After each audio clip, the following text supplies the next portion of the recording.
À propos de la négligence, qui est une forme de maltraitance qu'il ne faut pas ne pas oublier.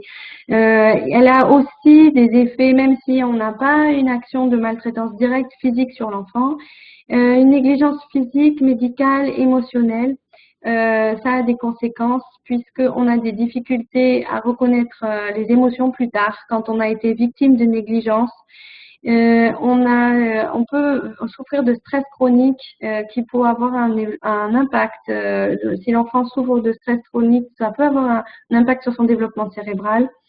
Des conséquences physiques de retard de développement staturo-pondéral et un retard de développement psychomoteur et cognitif. Next. Et donc, je vais terminer aujourd'hui sur le questionnement sur l'enfant maltraité, comment savoir y penser en consultation usuelle. Donc, on sait maintenant que les signes d'alerte ne sont pas spécifiques. On a une accumulation de faits qui dépasse ce qu'on appelle accumulation dépassant le seuil critique, les clignotants qui sont multiples et on finit par avoir cette idée qui arrive en tête de dire peut-être que cet enfant est maltraité. Donc, qui seront des troubles du comportement de l'enfant, comme qui peuvent être apathie ou hyperexcitation, au contraire. Un enfant qui va avoir tendance à être exhibitionniste. On n'a pas encore parlé, et ça dans ma deuxième partie, des problématiques graves d'abus sexuels.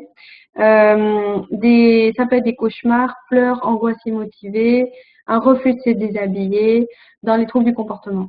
Dans les signes physiques, bien sûr, donc on a vu que c'était les lésions cutanéo-muqueuses d'âge différents, des plaintes somatiques, des plaintes multiples de douleurs abdominales, des problèmes d'énurésie et d'encoprésie, des brûlures urinaires ou irritations à répétition, les carences, les négligences.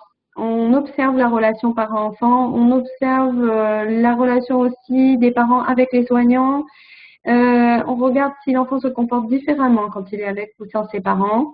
Et on va aussi penser dans les incohérences. Et quand il y aura un absentéisme scolaire injustifié, des hospitalisations répétées, un retard de l'enfant, de développement psychomoteur, des incohérences dans le discours des parents et les révélations de l'enfant lui-même. L'enfant, il faut savoir qu'il n'aura pas de notion du temps en général.